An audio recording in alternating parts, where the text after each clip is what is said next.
Perfection IAS के इस digital platform पर आप सभी का बहुत बहुत स्वागत है। दोस्तों मैं हूं अरविंद पांडे और आज हम लोग जिस टॉपिक के बारे में बातचीत करने जा रहे हैं वो टॉपिक है मौद्रिक नीति, मॉनेटरी पॉलिसी। मौद्रिक नीति के मौद्रिक नीति के पहले भाग के बारे में हम लोगों का एक डिस्कशन हो चुका है, यानी भाग 1 हम लोगों ने डिस्कस कर लिया था। आज का जो हम लोग का टॉपिक है वो मौद्रिक नीति पार्ट 2 को आज हम लोग डिस्कस करने वाले हैं। मौद्रिक नीति पार्ट 1 में फर्स्ट वीडियो में हम लोगों ने कंप्लीट ये सेशन डिस्कस किया था, जिसमें हम लोगों ने ये बात किया था कि मौद्रिक नीति क्या है, कौन बनाता है इसे, इसके बनाने का उद्देश्य क्या क्या है, मौद्रिक नीति के उपकरण कौन कौन से होते हैं जिसके आधार पर आरबीआई बाजार में मुद्रा को संतुलित बनाए रखने का कार्य करता है। उसमें हम लोग पारंपरिक उपकरण, गैर पारंपरिक उपकरण, इसके बाद हम लोगों ने क्वांटिटेटिव टूल्स यानी मात्रात्मक उपकरण, फिर गुणात्मक उपकरण में क्या अंतर होता है, ये पूरा कंप्लीट डिस्कशन किया था। फिर हम लोगों ने आरबीआई के मौद्रिक नीति के उपकरण के अंतर्गत 2 प्रकार के टूल्स को भी डिस्कस किया था। उसमें एक था कैश रिजर्व रेशियो और दूसरा था स्टैचुटरी लिक्विडिटी रेशियो यानी कि सांविधिक तरल अनुपात। सीआरआर से बनने वाले सारे प्रॉस एंड कॉन्स हम लोगों ने डिस्कस कर लिया था। एसएलआर से संबंधित जो भी प्रश्न बन सकते हैं उन सभी जो है टॉपिक के बारे में हम लोगों ने जो है डिस्कशन कर लिया था। तो आज हम लोग पार्ट 2 के बारे में जब डिस्कस करने जा रहे हैं तो ये आज का जो सेशन होगा इसमें आज हम लोग रिजर्व बैंक ऑफ इंडिया के मौद्रिक नीति के उपकरण के अंतर्गत पारंपरिक उपकरण जो हम बात कर रहे थे उस पारंपरिक उपकरण में एक था क्वांटिटेटिव, एक क्वालिटेटिव। क्वांटिटेटिव में 2 इंस्ट्रूमेंट थे, एक डायरेक्ट और एक इनडायरेक्ट। तो डायरेक्ट हो चुका है, आज हम लोग इनडायरेक्ट इंस्ट्रूमेंट के बारे में बातचीत करने जा रहे हैं। अब इनडायरेक्ट इंस्ट्रूमेंट के बारे में हम बातचीत करेंगे तो सबसे पहला जो इंस्ट्रूमेंट है या जो सबसे पहला जो टूल है आरबीआई का उसे हम कहते हैं बैंक रेट कहते हैं। यानी अब हम लोग दरों के बारे में बात करने वाले हैं, रेट ऑफ इंटरेस्ट के बारे में बात करने वाले हैं। तो आज हम लोग जो है जिस इनडायरेक्ट इंस्ट्रूमेंट के बारे में बात कर रहे हैं वो है आपका बैंक रेट, यानी कि बैंक दर के बारे में बात करेंगे। तो बैंक दर क्या है? बैंक दर के बारे में बात करें तो बैंक रेट वर्तमान में कितना परसेंट है? 6.75% है, यानी 6.75% है बैंक दर।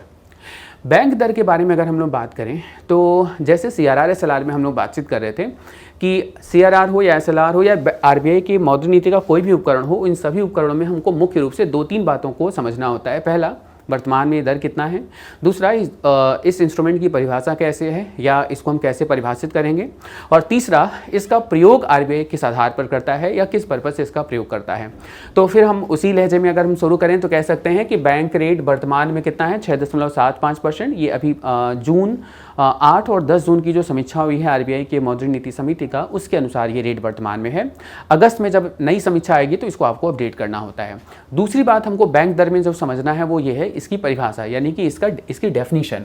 अब डेफिनीशन इसकी बहुत ही आसान है। अगर हम बैंक दर को डिफाइन करें तो कह सकते हैं रिजर्व बैंक ऑफ इंडिया देश के जो कॉमर्शियल बैंक हैं, यानी जो देश के जितने भी अनुसूचित बैंक हैं, इन सभी अनुसूचित बैंकों को अगर उधार दे रही है और ये उधार अगर लॉन्ग टर्म के लिए दे रही है, लॉन्ग टर्म का मतलब यहाँ पर होगा दीर्घकाल के लिए, और मौद्रिक नीति में दीर्घकाल का मतलब होता है एबव 90 डेज। एबव 90 डेज का मतलब 90 दिन से अधिक की बात हो रही है, और मौद्रिक नीति में शॉर्ट टर्म का मतलब होता है लेस देन 90 डेज। और एक मौद्रिक नीति में एक और इंस्ट्रूमेंट होता है, एक और टर्म होता है, इसको कहते हैं वेरी शॉर्ट टर्म, यानी अति अल्पकाल। और वो अति अल्पकाल 24 घंटे के लिए कंसीडर किया जाता है, अति अल्पकाल 24 आवर्स के लिए कंसीडर किया जाता है। तो बात करें रिजर्व बैंक ऑफ इंडिया बैंकों को अगर लॉन्ग टर्म के लिए पैसा उधार दे रहा है एवं 90 डेज के लिए, यानी 100 दिन, 150 दिन, 200 दिन, 250, 300 दिन के लिए पैसा उधार दे रहा है, तो आप मुझे बताइए कि बैंक उस पैसे पर आरबीआई को ब्याज पे करेगा कि नहीं करेगा। तो बैंक आरबीआई को जो ब्याज पे करेगा, या यूं कह लें आरबीआई उस पैसे पर बैंक से जो ब्याज वसूलेगा उस ब्याज का नाम क्या होगा? बैंक दर होगा। और जो इस समय आपसे बात करें तो वर्तमान में है 6.75% है, यानी 6.75% जो है वर्तमान में बैंक रेट है, यानी बैंक दर है। तो आई थिंक ये परिभाषा क्लियर हुई होगी हमें। बैंक दर क्या है? बैंक दर वह दर है जिस दर पर देश का सेंट्रल बैंक देश के अनुसूचित बैंकों को 90 दिन से अधिक के लिए, यानी दीर्घकाल के लिए कर्ज देता है, यानी उधार देता है। और वर्तमान में बात करें तो ये बैंक दर है 6.75, यानी 6.75% वर्तमान में बैंक दर है। तो ये परिभाषा आई थिंक हो गई। वर्तमान में बैंक दर हमने समझ में आ गया। अब हम इसमें तीसरी बात ये करने वाले हैं कि बैंक दर का आरबीआई प्रयोग कैसे करता है। तो हम क्या करेंगे? बैंक दर को एक बार बढ़ा देंगे और एक बार बैंक दर को घटा देंगे और फिर देखेंगे बाजार में इसका क्या इम्पैक्ट पड़ता है, बाजार में इसका क्या प्रभाव पड़ता है, हमारे और आपके ऊपर इसका क्या इम्पैक्ट पड़ता है। तो जैसे बात करें वर्तमान में अगर बैंक रेट की बात करें तो कितना परसेंट है, 6.75%। एक बार हम इसे बढ़ाएंगे और एक बार घटाएंगे। तो मान लेते हैं अगस्त माह में हमें ये देखने को मिला कि रिजर्व बैंक ऑफ इंडिया ने अपने बैंक दरों को बढ़ा करके 6.75% से बढ़ाकर कितना कर दिया, 7% कर दिया, 7% कर दिया। और ये जो 7% जैसे ही किया तो आप एक परिवर्तन देखेंगे। क्या परिवर्तन देखेंगे? जैसे ही बैंक दर बढ़ेगा, बैंकों को दीर्घकाल के लिए जो लोन था वो पहले से अधिक रेट पर मिल रहा है। और अगर बैंकों को दीर्घकाल के लिए लोन 6 की जगह 7% पर मिलेगा तो ये बताइए आप मुझे कि बैंक जिस दर पर आम जनता को उधार देते हैं उन दरों को बढ़ाएंगे कि घटाएंगे?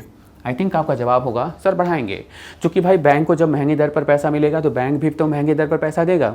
यानी बैंक को जब महंगी दर पर पैसा मिला तो बैंक उस दर को बढ़ा दिया जिस दर पर वो आम जनता को जो है लोन ऑफर करता है। अगर वो रेट ऑफ इंटरेस्ट बढ़ेगा तो आप मुझे बताइए लोग ज़्यादा पैसा लेंगे या कम पैसा लेंगे, मात्रा ज़्यादा होगी या मात्रा कम होगी? तो आई थिंक आपका जवाब ये होगा कि सर जब बैंक ब्याज दरों को बढ़ा देते हैं तो कम लोग ही पैसा उठा पाते हैं बैंक से, या कम मात्रा में ही पैसा लोग उठा पाते हैं। तो इससे क्या होगा, बाजार में जो मनी सप्लाई है, जो फ्लो ऑफ मनी है, जो मुद्रा पूर्ति है वो क्या होगी, कम होगी, यानी कि मुद्रा पूर्ति गिरेगी, क्योंकि बाजार में बैंक दर के बढ़ने से बैंकों ने अपने ब्याज दरों को बढ़ा रखा है, उन ब्याज दरों को जिन ब्याज दरों पर आम जनता को कर्ज मिलता है यानी उधार मिलता है। तो अब अगर हम इस स्टेटमेंट को हम लिखना चाहें तो लिख सकते हैं सर अगर बैंक दर को बढ़ाया जाएगा तो आरबीआई का उद्देश्य होगा कि बाजार में तरलता को क्या किया जाए, कम किया जाए, बाजार में मुद्रापूर्ति को क्या किया जाए, कम किया जाए, बाजार में साख सृजन की क्षमता को क्या किया जाए, कम किया जाए। अगर इसी को हम वाइस वर्सा देख लें या इसी को हम विपरीत तरीके से अगर हम देख लें तो विपरीत तरीके से देख सकते हैं बैंक दर 6.75% है और अभी बैंक दर कितना परसेंट हो गया, 6%। अभी नहीं, सॉरी, अगली मौद्रिक समीक्षा में देखा हमने कि बैंक दर घट करके 6% रह गया है। अब अगर ये 6% हुआ तो आप मुझे बताइए पहले बैंक को लॉन्ग टर्म के लिए लोन 7% पर मिलता था या 6.75 पर, अभी वो 6% पर मिल रहा है। तो ये बैंकों के लिए तो लॉन्ग टर्म के लिए लोन सस्ता हो गया, और अगर बैंकों के लिए लॉन्ग टर्म का लोन सस्ता हो गया तो बैंक आपको जिस रेट पर लोन दे रहे थे उस रेट को क्या करेंगे, कम कर देंगे, यानी ब्याज दरों को घटाएंगे। वो ब्याज दरें चाहे होम लोन की हैं, वो ब्याज दरें चाहे व्हीकल्स लोन के लिए हैं, वो ब्याज दरें चाहे व्यक्तिगत लोन की हैं, है ना, वो ब्याज दरें किसी प्रकार के ऐसे लोन की हैं जिस लोन को कोई उपभोक्ता बैंक से जो है कंज्यूम करता है। तो उन ब्याज दरों को जब घटाया जाएगा तो ब्याज दरों के घटने के बाद उपभोक्ताओं के द्वारा की जाने वाली मांग जो है लोन की वो बढ़ जाती है। पुराने लोग ब्याज दरों के घटने पर अपना टॉपअप करवाने आ जाते हैं, नए लोग अपनी नई ज़रूरतों को पूरा करने के लिए कर्ज लेने के लिए आ जाते हैं। इस प्रकार से रेट के घटने पर बाजार में जो सप्लाई ऑफ मनी है, जो फ्लो ऑफ मनी है वो क्या हो जाएगा, बढ़ेगा, बाजार में मुद्रा पूर्ति की मात्रा बढ़ेगी। और अगर बढ़ेगी तो इसे हम लिख भी सकते हैं आरबीआई अगर बैंक दर को कम करता है तो बाजार में जो मनी सप्लाई है, मनी सप्लाई हम बार बार एक शब्द बोल रहे हैं, मुद्रा पूर्ति। तो मुद्रा पूर्ति क्या है इसको हम कभी आगे बात करेंगे। मुद्रा पूर्ति का मतलब एट अ टाइम पूरी इकॉनमी में जितना पैसा सर्कुलेशन में है उसको अगर हम एट अ टाइम पर मेजर कर दें तो वो हमारे अर्थव्यवस्था की कुल मुद्रा पूर्ति यानी एग्रीगेट मनी सप्लाई कहलाती है। इसको मेजर करने के लिए आरबीआई का जो पैरामीटर है उसको हम लोग आगे पढ़ेंगे, जिसको कहते हैं M1, M2, M3, M4। अभी इसका एक विस्तार भी हुआ है जिसको कहते हैं M0, M1, M2, M3 और M4 करके इसका पैटर्न होता है। उसमें हम लोग ये इंक्लूड करते हैं या इसमें हम पढ़ते हैं कि अर्थव्यवस्था के किस भाग की मुद्रा को किस पार्ट में रखा जाएगा। तो बैंक दर कम हुआ तो बाजार में जो तरलता होगी वो क्या होगी, बढ़ेगी बैंक दर के कम होने पर। तो ये अगर बात हमें समझ में आ गया तो आई थिंक हम ये लिख सकते हैं this is the use of bank rate. ये जो है बैंक दर का क्या कहा जाएगा, प्रयोग कहा जाएगा। अब आप समझिए इस बात को कि CRR SLR जब हम बात कर रहे थे तो ये भी बात सेम टू सेम हो रहा था कि CRR और SLR को घटा और बढ़ाकर बाजार में नकदी को या तो कम या तो ज़्यादा किया जाता था। हालांकि मौद्रिक नीति का लक्ष्य ही यही है कि बाजार में मुद्रा को समायोजित करना अर्थव्यवस्था की आवश्यकता के अनुसार। सेम टू सेम आप देखेंगे बैंक रेट में भी वही हो रहा है, बैंक दर घट रहा है, बैंक दर बढ़ रहा है। इन घटने और बढ़ने के बाद बाजार में तरलता घट रही है या तो बढ़ रही है। आरबीआई अर्थव्यवस्था में जैसी जरूरत महसूस करेगा उस प्रकार की जरूरत को जो है यहाँ पर एडजस्ट कर सकता है, उस प्रकार से मुद्रा को समायोजित कर सकता है इस बैंक दर के माध्यम से। तो आई थिंक आप यहाँ पे 3 बातें समझ चुके होंगे। बैंक दर वर्तमान में कितना % है, दूसरी बात आप समझ चुके हैं कि बैंक दर की परिभाषा क्या है, और तीसरी बात बैंक दर का प्रयोग क्या है। क्लियर बात यहाँ पर। अच्छा, एक और चीज़, जैसे ये समीक्षा जब आती है तो कई बार न्यूज़पेपर के कुछ बड़े अतरंगी जो है हेडलाइंस बनते हैं। जैसे कि हेडलाइंस आता है, बैंक दर हुआ महंगा, अब ग्राहकों को मिलेगा महंगा कर्ज। इसका मतलब क्या होगा? क्या ग्राहकों को कर्ज बैंक दर पर मिलता है क्या?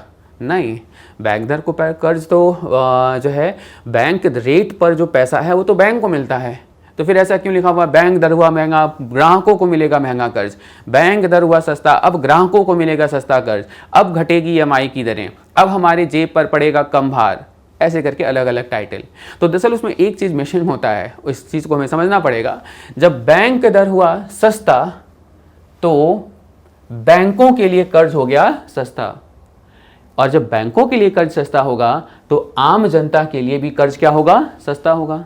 यानी बैंक को सस्ता मिलेगा तो हमें सस्ता ऑफर करेगा। बैंक के पास फंड की कीमत जब ज़्यादा होगी, फंड का जब कॉस्ट ज़्यादा आएगी तो बैंक हमको महंगे लोन पर, महंगे रेट पर हमें कर्ज देगा, महंगे रेट पर हमें लोन देगा। तो ये बात आई थिंक क्लियर हो गई होगी। बैंक दर को घटाने और बढ़ाने के बाद बाजार में तरलता को किस प्रकार से आरबीआई सुव्यवस्थित करता है, सुनियोजित करता है या बेहतर ढंग से मैनेज करने का कार्य करता है। तो यहाँ तक सारी बातें क्लियर हो गई। अब हमको कुछ इसके मिसलेनियस पॉइंट पढ़ने हैं। जैसे बैंक दर की बात करें तो इसका एक दूसरा बड़ा प्रसिद्ध नाम है, इसको हम कहते हैं रीडिस्काउंट रेट कहते हैं। क्या कहते हैं इसे हम रीडिस्काउंट रेट के नाम से जानते हैं। रीडिस्काउंट का मतलब इसको कहते हैं, हिंदी में एक बात करें तो कहते हैं इसको पुनर्छूट दर के नाम से जानते हैं। तो अब ये पुनर्छूट दर क्या है? कहीं भी रीडिस्काउंट वर्ड अगर लिखा होगा तो आप कंसिडर कर लीजिएगा कि ये एक्चुअली में बैंक रेट की बात ही कर रहा है। तो रीडिस्काउंट रेट क्या है? दरअसल रीडिस्काउंट को कभी हम लोग विस्तार से पढ़ेंगे, अभी मैं आपको इन शॉर्ट में केवल बता रहा हूँ। देखिए, आरबीआई बैंक को जब पैसा देता है ना तो बैंक को इसके बदले कोई ना कोई सिक्योरिटी रखनी पड़ती है, और अगर बैंक आरबीआई के पास सिक्योरिटी बिलों के माध्यम से रखता है, यानी राजकोषीय बिल के माध्यम से, या राजकोषीय बिल को अगर एज ए सिक्योरिटी वहाँ रख रहा है, कोलैटरल रख रहा है, तो राजकोषीय बिल, मैं सिक्योरिटी जब कभी बात करूंगा तो इसके बारे में हम लोग डिस्कस करेंगे। सिक्योरिटीज बैंक को सरकार से खरीदनी होती हैं, और सरकार बैंकों को सिक्योरिटी डिस्काउंट पर ऑफर करते हैं, यानी कि छूट पर ऑफर करते हैं। और जब बैंक उन छूट से प्राप्त प्रतिभूतियों को आरबीआई के पास रखता है तो आरबीआई भी कटौती काट लेता है, आरबीआई भी उस पर छूट कर देता है। जैसे मैं एक एग्जांपल ले लूं, मेरे पास 20 लाख रुपए की एक ज़मीन है। अगर मैं बैंक से कर्ज ले रहा हूं उस पर मकान बनवाने के लिए, 20 लाख रुपए की ज़मीन को मैं बंधक रख रहा हूं बैंक में, तो आप मुझे बताइए कि क्या बैंक हमको 20 लाख रुपए देगा? क्या उस प्रतिभूति पर डिस्काउंट करेगा वो? यानी 20 लाख रुपए का 60% हमको कर्ज देगा, यानी कि 6 2 12, यानी कि 12 लाख रुपए हमको कर्ज देगा। 12 लाख से पैसा ज़्यादा नहीं देगा हमें वो। तो आप मुझे बताइए, हमारे प्रतिभूति को बैंक ने डिस्काउंट करके हमको कर्ज दिया, लेकिन इस जो है टर्म में क्या हो रहा है? इस टर्म में हो रहा है कि बैंक को ऑलरेडी सरकार से प्रतिभूति मिली हुई है डिस्काउंट पर, और बैंक जब आरबीआई में रख रहा है तो आरबीआई फिर से इसको डिस्काउंट करके कर्ज दे रहा है। तो आप बताइए कि एक ही प्रतिभूति पर दो बार डिस्काउंट हुआ कि नहीं हुआ? तो 2 बार जो दूसरी बार डिस्काउंट हो रहा है उसी को हम क्या कहते हैं? रीडिस्काउंट कहते हैं, या पुनर्छूट दर के नाम से जानते हैं। इसको कई बार ऑप्शन में आपको ऐसे मिलेगा कि आरबीआई बैंकों के बिलों को रीडिस्काउंट करके जिस रेट पर कर्ज ऑफर करता है उसे हम क्या कहते हैं? रीडिस्काउंट रेट, या उसे हम बैंक दर के नाम से जानते हैं। कभी पूछा जाए कि रीडिस्काउंट रेट क्या है तो याद रखिएगा रीडिस्काउंट बैंक दर को हम कहते हैं। यहां तक बात आई थिंक आप सबको क्लियर हो गया होगा। ओके, अब हम लोग बैंक दर के थोड़े से इतिहास की बात करते हैं। दरअसल बैंक दर बहुत ही प्रचलित इंस्ट्रूमेंट रहा है, लेकिन बैंक दर जो है वर्तमान में अब प्रचलन से बाहर होता हुआ दिख रहा है। ये भी एक समस्या है बैंक दर के साथ, और वर्तमान में प्रचलन से बाहर होते हुए दिखने का एक रीज़न है। रीज़न ये है कि रिजर्व बैंक ऑफ इंडिया ने, यानी कि देश का जो सेंट्रल बैंक है, सेंट्रल बैंक ने 1999 में एक नया इंस्ट्रूमेंट इंट्रोड्यूस किया, और उस इंस्ट्रूमेंट का नाम है LAF, और ये LAF भारत में लागू हो गया सन 2000 में। यानी 2000 में ये लागू हो गया। प्रायोगिक तौर पर 1999 में आरबीआई ने इसका इंट्रोडक्शन किया था। तो एलएएफ सन 2000 में लागू हुआ और एलएएफ के लागू होने के बाद बैंक दर का जो डिमांड था या बैंक दर की जो प्रसिद्धि थी वो क्या हो गई, कम हो गई, गिर गई। अब ये एलएएफ क्या है? एलएएफ को कहते हैं हम लोग लिक्विडिटी एडजस्टमेंट फैसिलिटी, या बात करें कि तरलता समायोजन सुविधा के नाम से जानते हैं। और आई थिंक आप अभी समझ जाएंगे एलएएफ के अंतर्गत मुख्य रूप से 2 प्रकार के उपकरणों का प्रयोग होता है। उसमें एक आपका है रेपो रेट है और दूसरा आपका है रिवर्स रेपो रेट है, यानी कि रिवर्स रेपो रेट। तो एलएएफ के अंतर्गत 2 इंस्ट्रूमेंट है, एक रेपो रेट और एक रिवर्स रेपो रेट। इन दोनों ही दरों को आरबीआई ने एक सुविधा के माध्यम से लॉन्च किया सन 2000 में और 2000 से ये काफ़ी प्रचलन में है और ये इसका प्रचलन इतना बढ़ा कि बैंक दर की प्रसिद्धि को इसने काफ़ी कम कर दिया। आज सच कहें तो बैंक दर का प्रयोग लोन के वितरण के लिए नहीं होता है। बैंक दर का प्रयोग रिजर्व बैंक ऑफ इंडिया बैंकों के ऊपर लगने वाले जो जुर्माने होते हैं उस जुर्माने को कंसीडर करने के लिए ही इसका केवल प्रयोग किया जाता है। जैसे आरबीआई देख रहा है कि कोई बैंक सीआरआर मेंटेन नहीं कर रहा है, तो Reserve Bank of India bank दर के आधार पर ही जो है बैंकों के ऊपर उनके किसी प्रकार की गलतियों पर जुर्माना लगाता है।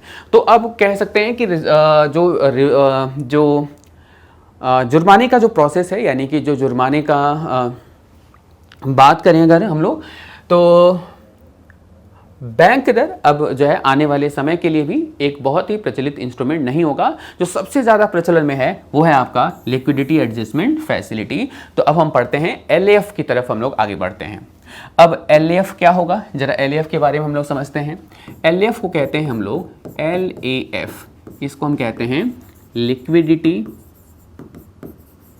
Adjustment facility.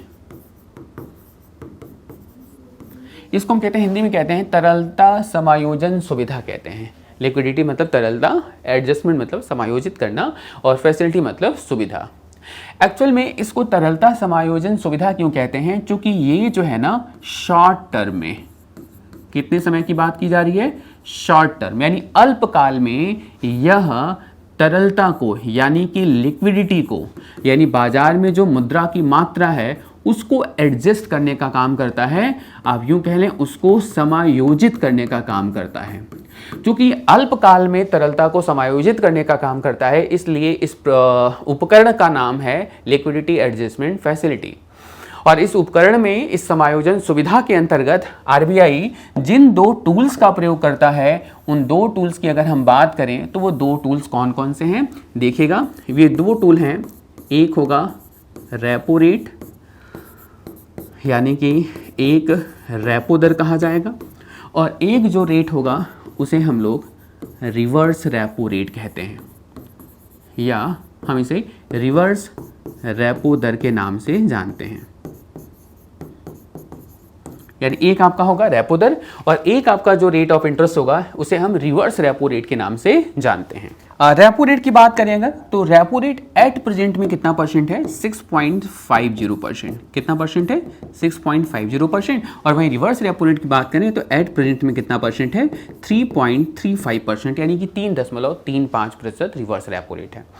तो repo rate 6.5%, reverse repo rate की बात कर लिया। अब हम लोग बात करेंगे अलग अलग रेपो रेट की बात करेंगे and then after we will discuss reverse repo rate. इसके बाद हम लोग रिवर्स रेपो रेट के बारे में बात करेंगे। तो सबसे पहला हम लोग का जो टॉपिक होगा वो होगा रेपो रेट। रेपो रेट क्या है? इसको रिपो रेट भी कहते हैं, है ना। हिंदी में अगर लिखा जाए तो हम कहेंगे रेपो रेट है या रेपो दर के नाम से जानते हैं हम लोग। और अभी हम लोग ने बात किया जो करेंट रेट है इस समय रेपो रेट का वो कितना परसेंट है? 6.50%। तो वर्तमान में अभी आरबीआई की मौद्रिक नीति समीक्षा के अनुसार इसको 6.5% जो है की दर पर रखा गया है। अब ये रेपो दर क्या है, इसकी डेफिनेशन हम उसको डिफाइन कैसे करेंगे? तो डिफाइन बहुत ही आसान तरीके से हम लोग कर सकते हैं। रेपो दर वह दर होगा जिस दर पर देश का सेंट्रल बैंक कर्ज देता है। और ये कर्ज किसको दे रहा है भाई? ये कर्ज दे रहा है किसको? देश के अनुसूचित बैंकों को। तो आप कहेंगे सर बैंक दर में तो यही हो रहा था, बैंक दर में भी तो आरबीआई पैसा दे रहा था बैंक को, रेपो दर में भी तो आरबीआई बैंक को पैसा दे रहा है, तो फिर दोनों में डिफरेंस ही नहीं होगा। लेकिन जब रेपो दर की बात कर रहे हैं, चूंकि ये लिक्विडिटी एडजस्टमेंट फैसिलिटी है, शॉर्ट टर्म के लिए कंसीडर किया जाता है, इसलिए रेपो दर की जो प्रक्रिया होगी वो हमेशा याद रखिएगा, this will consider only for short term. Short term का मतलब ये हमेशा ही अल्पकाल के लिए ही कंसीडर किया जाएगा। इट मीन्स कि रेपो रेट वह रेट है जिस रेट पर reserve Bank of India bank को पैसा दे रहा है, कितने समय के लिए? शॉर्ट टर्म के लिए, अल्पकाल के लिए। और यहाँ पर अल्पकाल को भी अगर डिफाइन कर दिया जाए तो कहेंगे सर 0 to 90 डेज के लिए, यानी कि 0 से 90 दिन के लिए। यानी रिजर्व बैंक ऑफ इंडिया देश के व्यापारिक बैंकों को या देश के अनुसूचित बैंकों को अगर अल्पकाल के लिए पैसा उधार दे रहा है, तो अल्पकाल के लिए पैसा उधार जिस रेट पर देगा वो रेट, या जो रेट ऑफ इंटरेस्ट चार्ज करेगा, this rate of interest will be known as repo rate, this rate of interest will be known as repo दर। यानी कि परिभाषा आई थिंक तो बहुत ही सरल है। अगर बैंक दर रेपो दर में अगर हम डेफिनेशन अगर या डिफाइन करें या अंतर कहें तो कहेंगे सर बैंक दर वह दर है जिस दर पर आरबीआई बैंक को लॉन्ग टर्म के लिए पैसा देता है, लेकिन रेपो रेट वह रेट है जिस रेट पर बैंक को आरबीआई अल्पकाल के लिए यानी 0 से 90 दिन के लिए पैसा दे रहा है। और ये जो दर होगा 0 से 90 दिन के लिए बैंक अगर पैसा उठाएगा तो आरबीआई जो ब्याज करेगा वो रेपो दर कहा जाएगा। आई थिंक ये बात क्लियर है कि नहीं क्लियर है? जैसे अगर बैंक को 80 दिन के लिए पैसा चाहिए, 28 दिन के लिए पैसा चाहिए, 21 दिन के लिए पैसा चाहिए, 14 दिन के लिए पैसा चाहिए, 64 दिन के लिए पैसा चाहिए, तो आरबीआई से बैंक कौन सी दर पर पैसा उधार लेगा? आरबीआई पैसा ले लेगा 14 दिन के लिए और आरबीआई को बैंक चार्ज करेगा ओनली फॉर 6.50%। आई थिंक ये बात क्लियर हो गया। शॉर्ट टर्म के लिए रेट ऑफ इंटरेस्ट होगा ये रेपो रेट। ओके, अब हम रेपो रेट को एक बार बढ़ाने का काम करेंगे और फिर एक बार रेपो रेट को हम कम करने का काम करेंगे और देखते हैं इससे क्या इम्पैक्ट पड़ता है। रेपो रेट अभी इस समय है 6.50%। अभी हमने इसको बढ़ा दिया और बढ़ाने के बाद रेपो रेट को कितना परसेंट कर दिया? 7% कर दिया। अब आप मुझे बताइए कि अगर 6.5% से 7% कर दिया जाए तो बैंकों के लिए अल्पकाल का जो लोन है वो पहले से अधिक रेट पर मिल रहा होगा, यानी कि बैंकों के लिए अल्पकाल का लोन पहले से महंगा हो गया कि नहीं हो गया? और अगर अल्पकाल के लिए लोन महंगा हो गया बैंकों को आरबीआई से, तो बैंक भी जिन दरों पर आम जनता को उधार देते हैं या जिन दरों पर उपभोक्ता को पैसा उधार देते हैं उन दरों को बढ़ा देगा कि नहीं बढ़ा देगा? और बैंक अगर अल्पकाल के ब्याज दरों को बढ़ा देगा तो बताइए अल्पकाल में जो तरलता होगी, जो बाजार में मुद्रा पूर्ति होगी, वो क्या होगी? कम होगी due to high rate of interest in short term. यानी कि शॉर्ट टर्म में अधिक रेट ऑफ इंटरेस्ट की वजह से तरलता कम हो जाएगी। और अगर तरलता कम हो जाएगी तो आई थिंक सो हम लोग यहाँ लिख सकते हैं कि सर जब जब रेपो रेट बढ़ता है, यानी जब रेपो रेट बढ़ता है तो बाजार में जो लिक्विडिटी होती है वो क्या होती है? कम होती है। यानी कि जो बाजार में लिक्विडिटी होगी वो क्या होगी? घटेगी। अगर इसी के विपरीत बात करें हम, 6.5% रेट है और 6% अगर रेपो रेट कर दिया जाता है, आरबीआई अगर 6% कर रहा है तो बैंक 6% होते ही बैंकों के लिए अल्पकाल का जो लोन होगा क्या हो जाएगा? वो सस्ता हो जाएगा। और जब बैंकों के लिए अल्पकाल के लिए लोन सस्ता होगा तो बैंक भी उस रेट को कम कर देंगे जिस रेट पर वो आम जनता को उधार दे रहे थे। और अगर ऐसा करेंगे तो ज़्यादा से ज़्यादा लोग पैसा उधार लेंगे, ज़्यादा से ज़्यादा मात्रा में पैसा उधार लेंगे, जिससे मार्केट में जो मनी सप्लाई है, जो बाजार में मुद्रा पूर्ति है वो क्या होगी? बढ़ेगी। बाजार में जो तरलता होगी वह बढ़ेगी। यानी अगर हम बात करें रेपो दर की बात करें, जो एक अल्पकालिक इंस्ट्रूमेंट है, अगर इन दरों को आरबीआई कम कर रहा है तो इससे बाजार में जो मनी सप्लाई है, बाजार में जो मुद्रा पूर्ति है वो क्या हो जाती है? बढ़ जाती है। यानी बाजार में तरलता बढ़ती है। And this will be the use of repo rate. ये जो है हम लोगों ने जो बातचीत किया वो आपका रेपो दर का प्रयोग है, रेपो दर का यूज है। ये क्लियर बात यहाँ पर? आई थिंक रेपो दर क्लियर हुआ आपको फिलहाल कि नहीं? रेपो दर वह दर है जिस दर पर बैंक आरबीआई से अल्पकाल के लिए पैसा उधार लेते हैं, और अल्पकाल का मतलब 0 से 90 दिन के आसपास के लिए।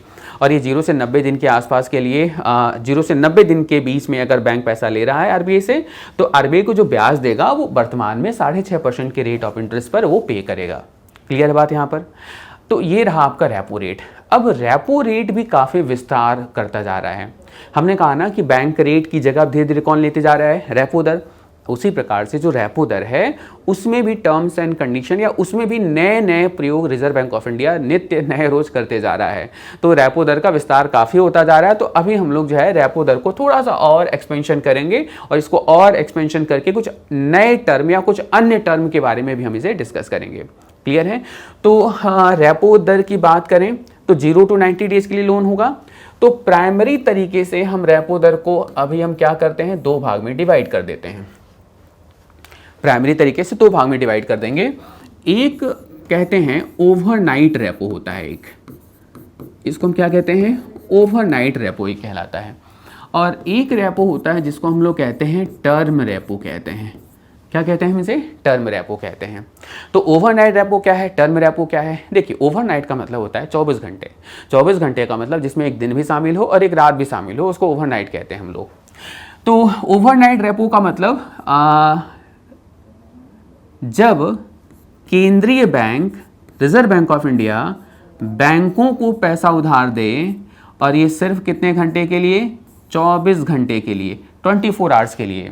तो ये जो रेट ऑफ इंटरेस्ट होगा उसको क्या कहा जाएगा? ओवरनाइट रेपो कहा जाएगा, यानी 24 घंटे की उधारी दर कही जाएगी।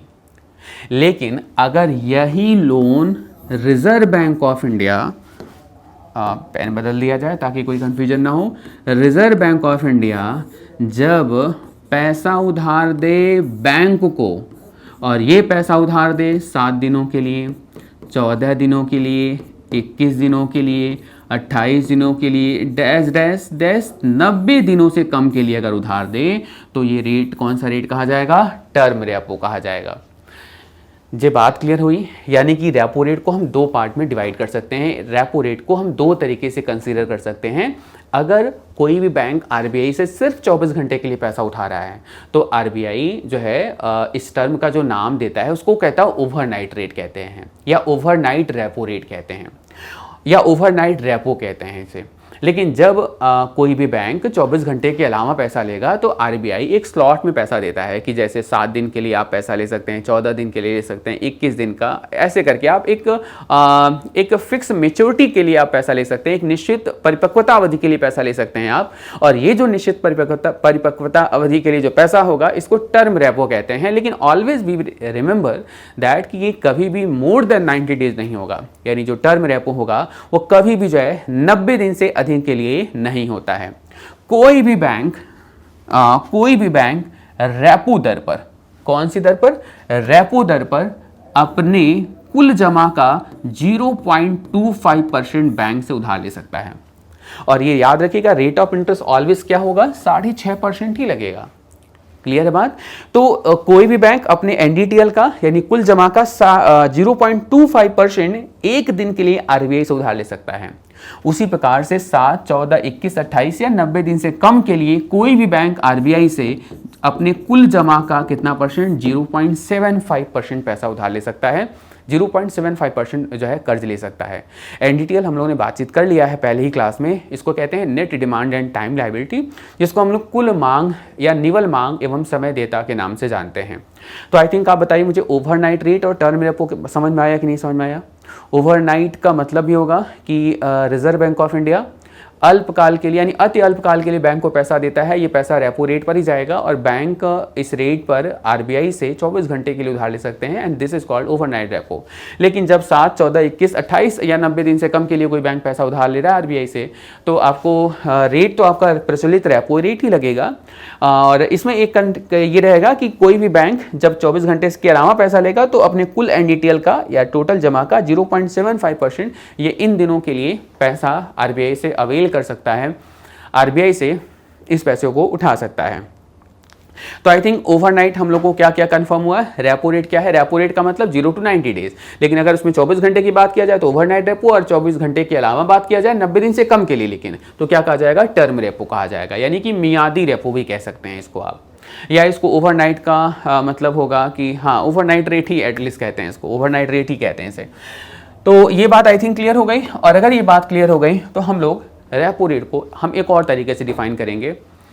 रिजर्व बैंक ऑफ इंडिया ने कोविड के ड्यूरेशन में, कोरोना के दौरान, वो डेट है 27 मार्च 2020, के अंतर्गत यानी 27 मार्च 2020 को आरबीआई ने रेपो रेट से संबद्ध एक नए इंस्ट्रूमेंट को भी लॉन्च किया, जिसको हम कहते हैं LTRO। इसको हम कहते हैं लॉन्ग टर्म रेपो ऑपरेशन। इसे हम कहते हैं लॉन्ग टर्म रेपो ऑपरेशन। अगर हिंदी में लिखें तो कह सकते हैं दीर्घकालीन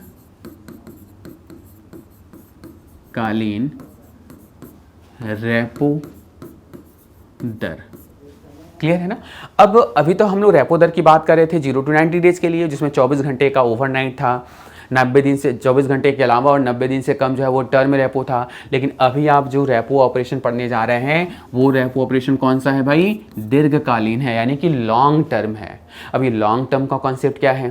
तो LTRO के अंतर्गत आरबीआई ये सुनिश्चित किया कि केंद्रीय बैंक से देश का कोई भी अनुसूचित बैंक, यानी कि कोई भी अनुसूचित बैंक पैसा ले सकता है ना, 1 साल से लेकर के कितने साल के लिए? 3 साल के लिए। क्लियर है बात? यानी 1 साल से 3 साल के लिए देश के केंद्रीय बैंक से बैंक अब कर्ज ले सकते हैं और इसे रेपो नहीं, इसे लॉन्ग टर्म रेपो ऑपरेशन के नाम से जाना जाएगा। इसे लॉन्ग टर्म रेपो ऑपरेशन के नाम से जाना जाएगा, यानी इसे LTRO के नाम से जाना जाएगा। और इस LTRO के अंतर्गत आरबीआई ने बैंकों को 1 लाख करोड़ रुपए का फंड देने का वायदा किया था या गारंटी दी थी कि जो है इस लॉन्ग टर्म रेपो ऑपरेशन के अंतर्गत बैंकों में या यूं कह लें बैंकिंग व्यवस्था में लगभग 1 लाख करोड़ रुपए की अतिरिक्त तरलता को केंद्रीय बैंक जो है बाजार में छोड़ने का काम करेगा, बाजार में प्रवाहित करने का कार्य करेगा।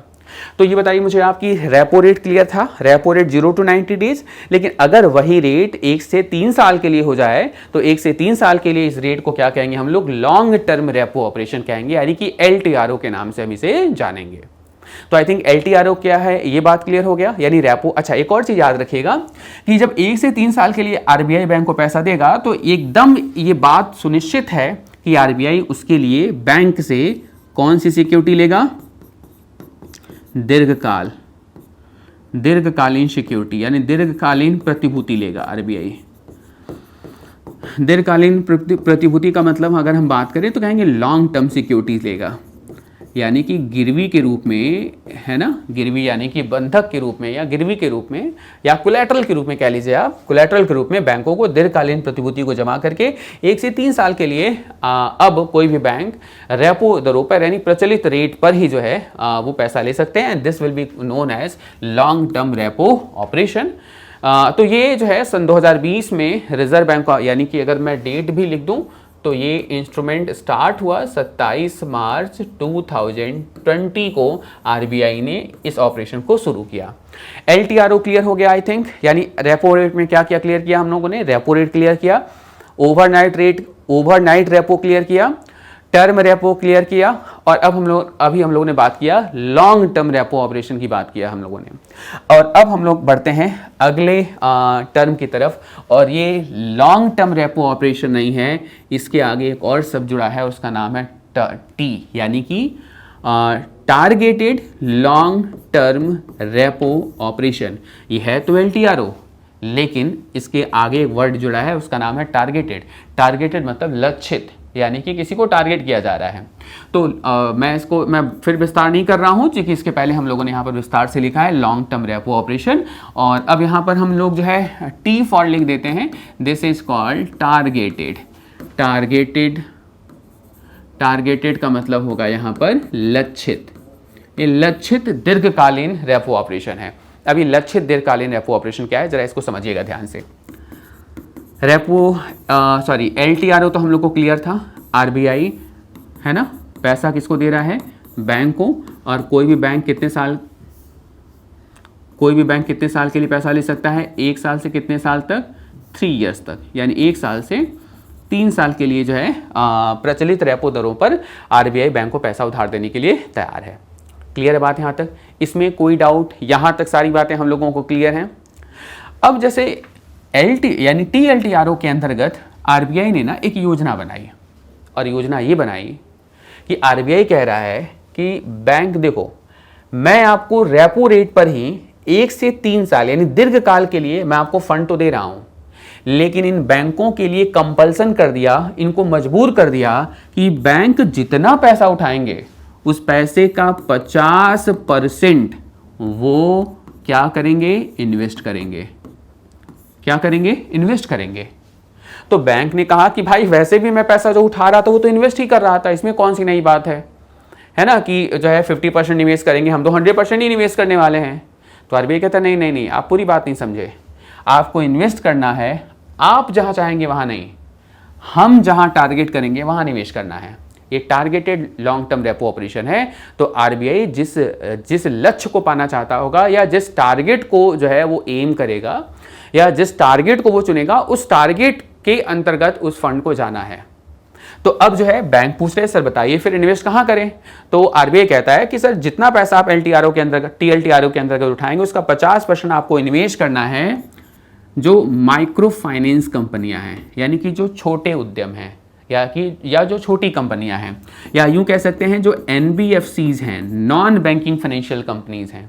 तो आप इन कंपनियों के क्या खरीदने हैं, आपको इन कंपनियों के बॉन्ड्स खरीदने हैं, इन कंपनियों के क्या खरीदने हैं, डिबेंचर्स खरीदने हैं।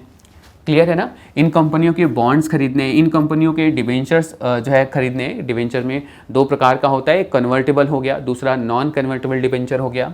इन कंपनियों के कॉमर्शियल पेपर खरीदने हैं, यानी वाणिज्यिक पत्र खरीदने हैं। तो 50% पैसा निवेश करना है जो MSMEs हैं, माइक्रो स्मॉल मीडियम एंटरप्राइजेज हैं, जो माइक्रो फाइनेंशियल इंस्टीट्यूशन हैं, जो NBFCs हैं, उनके प्रतिभूतियों को खरीद करके निवेश करना है। अब आप मुझे बताइए कि अगर बैंक 50% पैसे से इनके प्रतिभूतियों को खरीद ले रहा है, तो आप बताइए इन संस्थाओं में मनी सप्लाई का प्रवाह हो गया कि नहीं हो गया। इनकी प्रतिभूति को बैंक ने खरीदा और इनके पास तरलता हो गई, इनके पास कैश आ गया। यानी RBI क्या टारगेट किया था। अब RBI डायरेक्ट इनको पैसा तो दे नहीं सकता है, डायरेक्ट पैसा तो बैंक को दे सकता है वो। तो RBI इनको टारगेट करते हुए या पैसे की जो मात्रा है इन तक पहुंचाने के लिए इस व्यवस्था को नाम दिया TLTRO, targeted long term repo operation. और ऐसा क्यों किया गया, क्योंकि कोविड के बाद हम लोगों ने देखा कि देश में वे उद्योग सबसे ज़्यादा प्रताड़ित हो गए या सबसे ज़्यादा परेशान हुए जो उद्योग छोटे थे, यानी उनका जो टर्नओवर था वो कम था, और वो कैश फंड या कैश की कमी की वजह से, फंड की कमी की वजह से बहुत सारे ऐसे उद्योग थे जो बंद होने के कगार पे थे। तो आप मुझे बताइए इस TLTRO की मदद से उनको एक मौद्रिक सपोर्ट मिलेगा कि नहीं मिलेगा। और हाँ, बैंक का कोई नुकसान नहीं होगा, क्योंकि जब बैंक इनके प्रतिभूतियों को खरीदेगा तो बैंक को भी फायदा होगा। क्लियर है ना, और बैंक को भी फायदा होगा और बैंक को कम दरों पर उधार भी दे रहा है RBI। तो ये जो सिस्टम है दिस इज कॉल्ड या this is known as targeted long term repo operation. और अगर हम लोग बात करें तो हम लोगों ने रेपो के संदर्भ में हम लोगों ने कितनी बातें कर ली हैं, तो हम लोगों ने रेपो के संदर्भ में हम लोगों ने बातचीत कर लिया है टोटल, हम लोगों ने बात किया है रेपो की बात किया, हम लोगों ने रेपो रेट बात किया, रेपो रेट के बाद हम लोगों ने बात किया है ओवरनाइट रेट क्या है, ओवरनाइट रेपो क्या है, ये बात किया हम लोगों ने। फिर हम लोगों ने बात किया टर्म रेपो क्या है, फिर हमने बात किया लॉन्ग टर्म रेपो ऑपरेशन क्या है, फिर हमने बात किया targeted long term repo operation क्या है। तो ये कंप्लीट रेपो का सेगमेंट था जो हम लोगों ने कंप्लीट कर लिया। क्लियर है ना। अगर एक एक लाइन में बात करें तो इन सब कंसिडरेशन में एक बात याद रखिएगा, RBI पैसा दे रहा है और RBI किसको पैसा दे रहा है, बैंक के लिए। अब यहाँ पर अगर 0 से 90 दिन के लिए पैसा दे रहा है तो रेपो रेट, लेकिन अगर 0 से 90 दिन में सिर्फ 24 घंटे के लिए पैसा दे रहा है तो ओवरनाइट। अगर वो निश्चित परिपक्वता की अवधि के लिए पैसा दे रहा है, जैसे 7 दिन, 14 दिन, 28 दिन, 21 दिन, है ना, 90 दिन से कम के लिए पैसा दे रहा है तो टर्म रेपो होगा। अगर पैसा 1 साल से 3 साल के लिए पैसा दे रहा है है ना, तो क्या होगा, LTRO होगा। और अगर पैसा 1 से 3 साल के लिए दे रहा है, लेकिन जो पैसा दे रहा है उसका 50% पैसा वो चाह रहा है कि आप इन्वेस्ट करिए उन छोटी कंपनियों में जो फंड के जो है समस्या से जूझ रहे हैं, जो डायरेक्ट बैंकों से पैसा लेने जाते हैं, तो बैंक बहुत सारी शर्तों को रखते हैं उनके सामने कि जो है आपको बैलेंस शीट रखना होगा, आपको कोई कोलैटरल रखना होगा, आपको मोबाइल एसेट्स रखना होगा, आपको इमूवेबल प्रॉपर्टी रखनी होगी। अब इसकी वजह से वो बैंक बेचारे, वो संस्थाएं बेचारे कैश की समस्या से जूझ रहे हैं, और वे संस्थाएं डायरेक्ट RBI से भी पैसा नहीं ले सकते हैं। तो RBI ने बैंकों को एक माध्यम बनाकर उन तक पैसा पहुंचाने का जो तरीका निकाला, this is known as TLTRO, this is known as targeted long term repo operation. यहां तक आई थिंक बात क्लियर हो गई। और यहां तक अगर बात क्लियर हो गई तो अब हम रेपो रेट के एक दूसरे सेगमेंट की तरफ बढ़ते हैं, and this is known as reverse repo rate. This is known as reverse repo rate, इसे हम कहते हैं रिवर्स रेपो दर के नाम से हम इसे जानते हैं। और रिवर्स रेपो रेट की बात करें तो इस समय कितना परसेंट है, तो इस समय है 3.35% है। देखिए बात करें अगर हम लोग रिवर्स रेपो रेट की बात करें अगर हम लोग, तो कहते हैं लोग कि सर रेपो रेट को जब आप अपोजिट कर दीजिए, यानी रेपो रेट को आप रिवर्स कर दीजिए, so it becomes reverse repo rate. It means थोड़ा सा हम लोग एक बार कोशिश करके देखते हैं क्या ये सही लोग कहते हैं क्या। ये RBI है और ये है क्या, बैंक।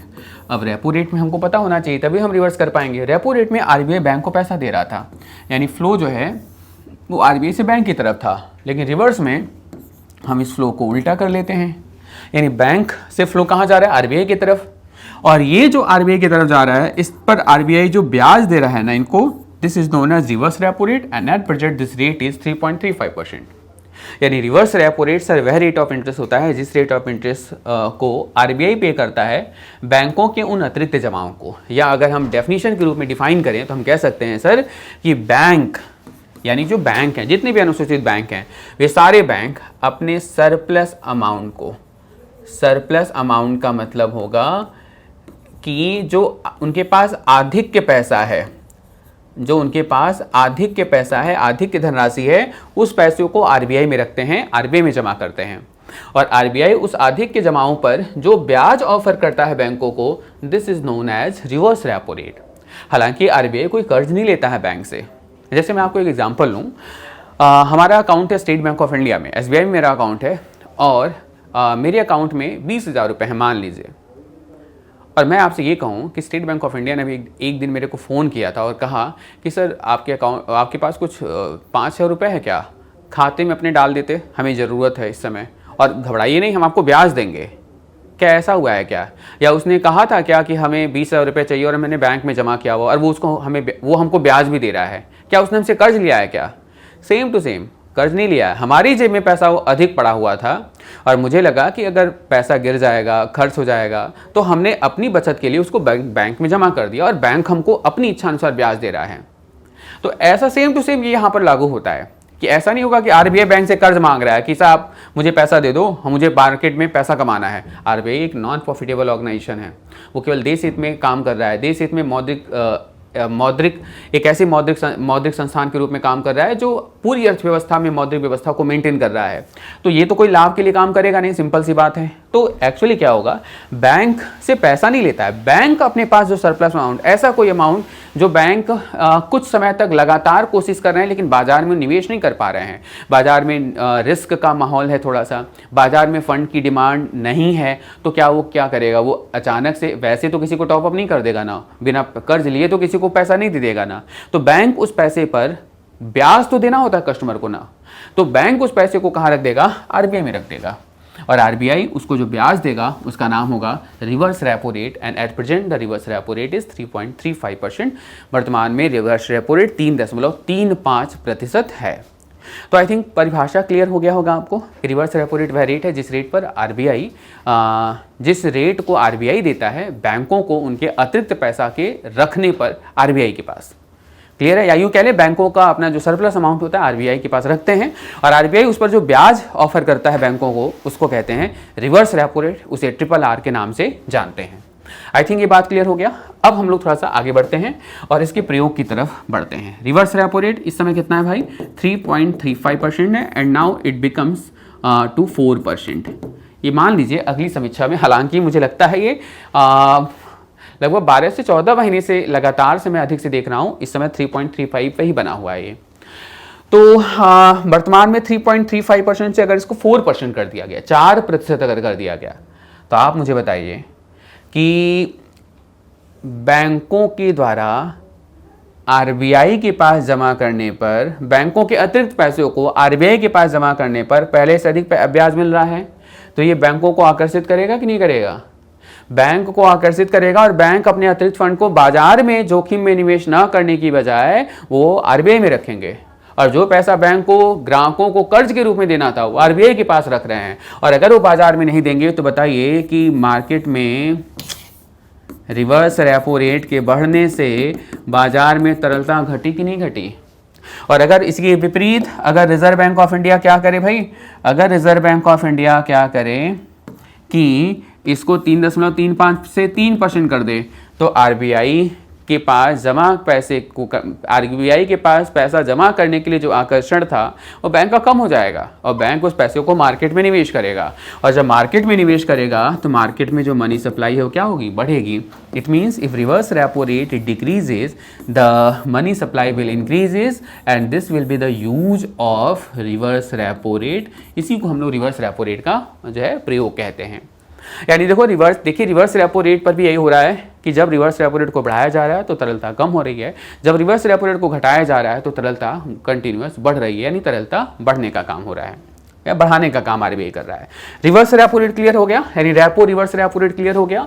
और रेपो रेट और रिवर्स रेपो रेट जब ये दोनों मिलता है तो एक इंस्ट्रूमेंट कहते हैं हम लोग, इसको कहते हैं एलएफ, लिक्विडिटी एडजस्टमेंट फैसिलिटी, जिसको हम लोगों ने अभी बात किया था। सन 2000 में केंद्रीय बैंक ने लागू किया, तब से आज तक एक बहुत ही प्रचलित इंस्ट्रूमेंट ये बन चुका है। आरबीआई अभी भी इसमें नित्य नए प्रकार के प्रयोग करता जा रहा है, तो जितना प्रयोग करता जाएगा हम लोग उतना प्रयोग पढ़ते जाएंगे। ओके, सो रिवर्स रेपो रेट ये आई थिंक क्लियर हो चुका है। और अब हम लोग बढ़ते हैं आरबीआई के एक और महत्वपूर्ण इंस्ट्रूमेंट के अंतर्गत जो हमारे एग्जाम में काफ़ी इंपॉर्टेंट रहता है एग्जाम के लिए, and this is called open market operation.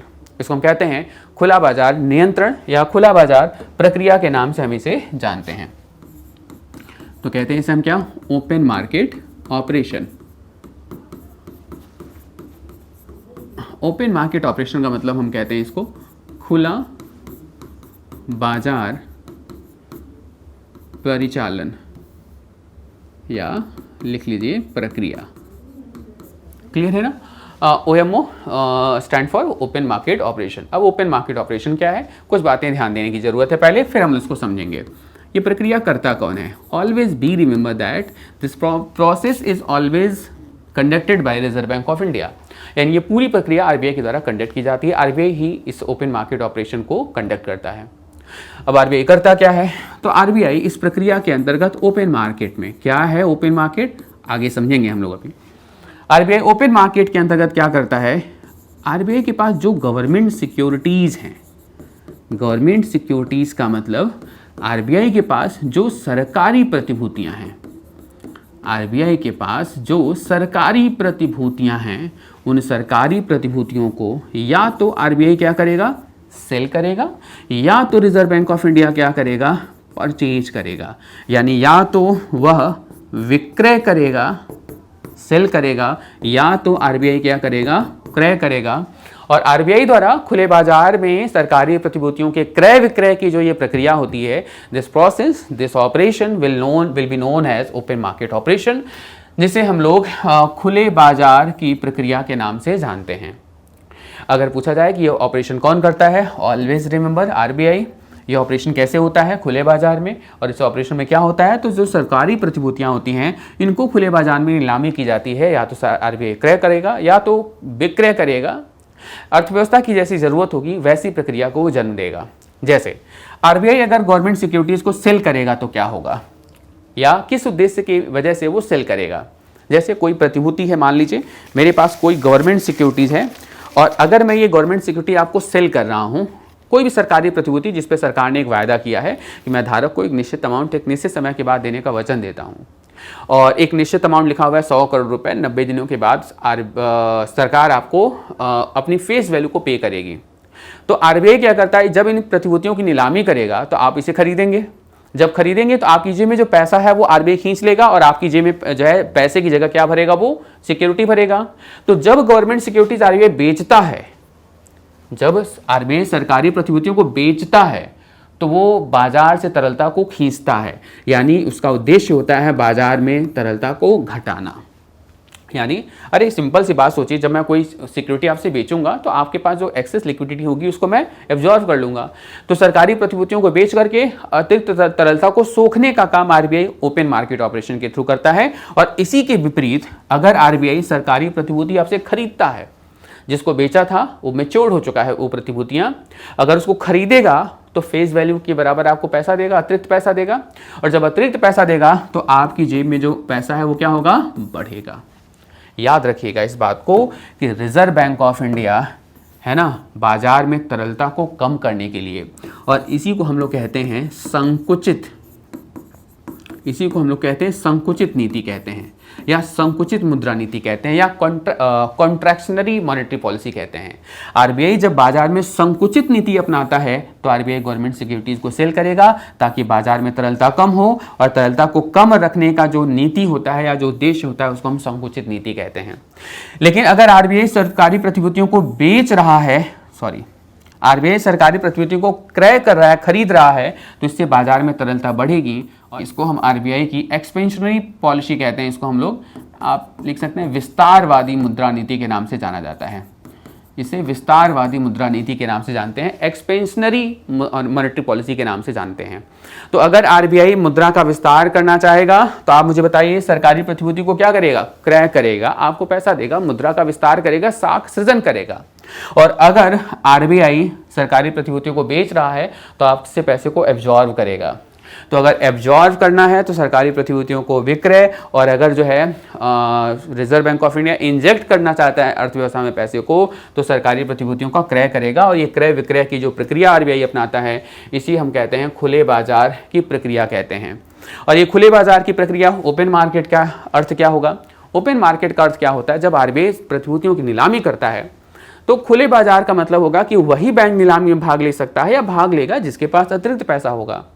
जो बैंक चाहे वो नीलामी में भाग ले सकता है, जो बैंक नहीं चाहे उसके ऊपर किसी प्रकार का कोई आरबीआई दबाव नहीं डालता है। तो ये ओपन मार्केट हो गया, मतलब आपके पास जेब में पैसा है तो आइए, नहीं है तो चले जाइए, हम आपको रोकने वाले नहीं है। This process is known as open market operation.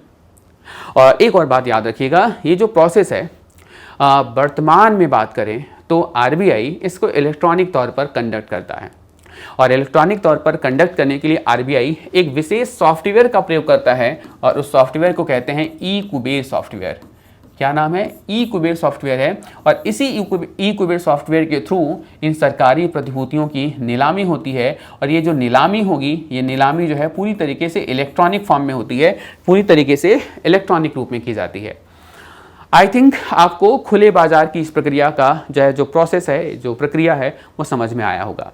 और अभी हम लोग बढ़ते हैं एक अलग इंस्ट्रूमेंट, एक अन्य इंस्ट्रूमेंट की तरफ जो इम्पॉर्टेंट है। और रिजर्व बैंक ऑफ इंडिया ने पिछले 10 साल पहले ही इसको लॉन्च किया था, 2011 में इसको लॉन्च किया गया था। 2013 से ये पूरी तरीके से एप्लीकेबल हो गया हमारे देश के बैंकों के साथ या बैंकों के ऊपर। तो इस इंस्ट्रूमेंट का नाम पहले जानते हैं क्या है। इस इंस्ट्रूमेंट का नाम है एमएसएफ। एमएसएफ को कहते हैं हम लोग marginal standing facility. Marginal standing facility के नाम से यह जाना जाता है। अगर हिंदी में बोले तो हम इसे कहते हैं सीमांत अस्थायी सुविधा। अभी सीमांत अस्थायी सुविधा क्या है? दरअसल इस एमएसएफ को रिजर्व बैंक ऑफ इंडिया ने इंट्रोड्यूस किया था 2011 में, 2011 में, लेकिन ये अप्लीकेबल हो गया हमारे देश में बैंकों के लिए सन 2013 में, यानी ऑलमोस्ट कह सकते हैं ये लगभग 10 साल पुराना इंस्ट्रूमेंट है। तो एमएसएफ क्या है, मार्जिनल स्टैंडिंग फैसिलिटी क्या है? दरअसल इस सुविधा को 2011 में जब आरबीआई इंट्रोड्यूस किया, या यूँ कह लें जब आरबीआई में 2013 लागू, जब आरबीआई ने इसे 2013 में लागू किया, तो आरबीआई ने कहा कि सर इस सुविधा के अंतर्गत जो देश का सेंट्रल बैंक होगा वो पहली बार ऐसी सुविधा लॉन्च कर रहा है जिसके अंतर्गत आरबीआई यानी देश का सेंट्रल बैंक बैंकों को पैसा उधार देगा, और ये पैसा उधार सिर्फ और सिर्फ कितने आवर्स के लिए होगा? 24 आवर्स के लिए। यानी आरबीआई बैंकों को 24 घंटे के लिए अगर उधार दे, 24 आवर्स के लिए अगर उधार दे, तो इस सुविधा का नाम आरबीआई ने दिया मार्जिनल स्टैंडिंग फैसिलिटी, और चूंकि ये 24 घंटे का जो है टर्म है, इसलिए इसे हम लोग ओवरनाइट लोन या हम इस फैसिलिटी का नाम क्या रखते हैं, एमएसएफ के नाम से हम इसे जानते हैं। और मैंने कहा कि जो 24 घंटे का लोन होता है उसमें 12 घंटे दिन 12 घंटे रात को अगर शामिल कर दें तो इसे हम लोग ओवरनाइट के नाम से जानते हैं। आप ओवरनाइट लोन कह सकते हैं इसे, आप ओवरनाइट रेट कह सकते हैं, ओवरनाइट फैसिलिटी कह सकते हैं, कई सारे टर्म में इसको डिफाइन किया जा सकता है। यानी 24 घंटे के उधार की दर को हम ओवरनाइट रेट कहते हैं। अब जैसे बात करें आरबीआई से 24 घंटे के लिए बैंक को पैसे लेने की जरूरत क्यों पड़ गई, तो दरअसल ये जो समस्या है, यानी कि ये जो प्रॉब्लम है रिजर्व बैंक ऑफ इंडिया की, ये आरबीआई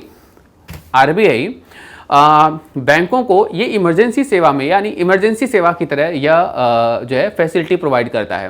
यानी बैंकों को जब पूरे मुद्रा बाजार में कहीं भी कर्ज नहीं मिलता है, 24 आवर्स के लिए बैंकों से जब पैसा नहीं मिलता है, और अर्थव्यवस्था में जब पूरी तरीके से कैश का शॉर्टेज हो जाता है, तो बैंक जो है केंद्रीय बैंक से 24 घंटे के लिए बिना किसी कोलैटरल को रखे कर्ज ले सकते हैं, उधार ले सकते हैं।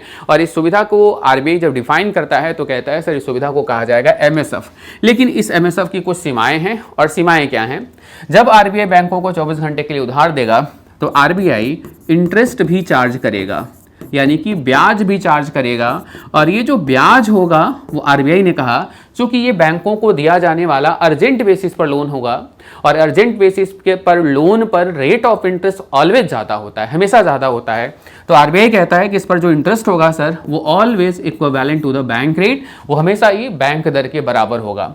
यानी अगर बात करें वर्तमान में बैंक दर 6.75% है, तो एमएसएफ पर जो रेट ऑफ इंटरेस्ट होगा वो भी 6.75% ही होगा। यानी आरबीआई बैंकों से 24 घंटे के लिए पैसा उधार ले सकते हैं, लेकिन यह जो है उस पैसे पर जो बैंक को ब्याज देना होगा आरबीआई को, या आरबीआई जो ब्याज वसूलेगा वो 6.75% के हिसाब से वसूलेगा। एक और शर्त है आरबीआई की, और वो शर्त ये है कि जब भी कोई बैंक पैसा उधार लेगा तो उसके लिए आरबीआई ने अमाउंट को निर्धारित कर दिया है कि कोई बैंक कितनी बार या कितनी मात्रा में पैसा 24 घंटे के लिए ले सकता है। तो आरबीआई कहता है कि सर कोई भी बैंक मिनिमम पैसा ले सकता है 1 करोड़, 1 करोड़, और आरबीआई अधिकतम पैसा ले सकता है 2% ऑफ एनडीटीएल, यानी अपनी कुल जमा का 2% 24 घंटे के लिए आरबीआई से कर्ज ले सकता है कोई भी अनुसूचित बैंक। और इस सुविधा का नाम रिजर्व बैंक ऑफ इंडिया सीमांत अस्थायी सुविधा या मार्जिनल स्टैंडिंग फैसिलिटी के नाम से इसे जाना जाता है, या मार्जिनल स्टैंडिंग फैसिलिटी ये कहा जाता है। तो अगर हम पूछें आपसे एमएसएफ, तो आप कहेंगे sir marginal standing facility. MSF के अंतर्गत पैसा कौन दे रहा है? आरबीआई दे रहा है। किसको? बैंक को। कितने समय के लिए? 24 घंटे के लिए। सुविधा का नाम क्या है? MSF, and this is also known as overnight loan, और it is also known as overnight facility के नाम से हम इसे जानते हैं। क्लियर बात यहां तक?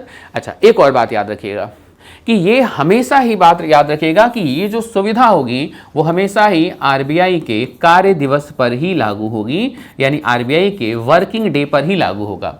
जैसे सैटरडे, संडे हो गया, संडे नॉन वर्किंग डे है, तो कोई भी बैंक ऐसा नहीं होगा कि संडे के दिन पैसा ले सकता है। सैटरडे वीक ऑफ है अगर मान लीजिए, तो सैटरडे के दिन पैसा नहीं ले सकता है आरबीआई बैंक आरबीआई से, चूंकि आरबीआई का वर्किंग डे नहीं है, तो ये वर्किंग डे में ही लागू होगा। एक और बात ध्यान दीजिएगा कि अगर ये कर्ज वर्किंग डे में ले सकते हैं तो वापस भी तो वर्किंग डे में होगा। जैसे हमारी कोई दुकान है, आप हमसे सामान दुकान खुलने के बाद ले सकते हैं, तो आप वापस करने के लिए भी जब आएंगे तो दुकान तो खुली होनी चाहिए। अब उस संडे को आएंगे तो दुकान बंद रहती है, फिर कैसे वापस कर पाएंगे? क्लियर बात यहाँ पर? तो अब इसी का फायदा उठाते हुए बैंक आरबीआई से इस एमएसएफ को जो है कुछ अलग तरीके से प्रयोग करते हुए दिखाई देते हैं। जैसे बैंक क्या करते हैं, फ्राइडे को शाम को 4 बजे पैसा ले लेते हैं, और जो कि जबकि उनको पता होता है कि अगले दिन सैटरडे है, फिर संडे है, तो फ्राइडे को अचानक से शाम को 4 बजे डिमांड बढ़ जाती है। और चूंकि ये 24 घंटे का एग्रीमेंट ही होता है, तो मंडे को जब बैंक शाम को 4 बजे के पहले पैसा वापस करेगा तो उस पर रेट ऑफ इंटरेस्ट 6.75% ही देना होगा। और आप देखेंगे इस प्रकार से जो लोन है वो मोर देन 24 आवर्स के लिए हो जा रहा है, यानी 24 घंटे से ज़्यादा के लिए हो जा रहा है। तो ये 24 घंटे के लिए ज़्यादा सिर्फ तब होगा जब वर्किंग डे में लिया जा रहा है और वर्किंग डे में वापस करना है, और बीच में कोई नॉन वर्किंग डे का कॉन्सेप्ट आता है, then MSF can be more than 24 hours या 24 घंटे से ज़्यादा के लिए हो सकता है। तो आई थिंक ये एमएसएफ क्लियर हो गया है। एमएसएफ पर ब्याज की दर ऑलवेज MSF पर ब्याज की दर जो होगा वो ऑलवेज बैंक रेट के क्या होगा, बराबर होगा, बैंक रेट के बराबर होगा।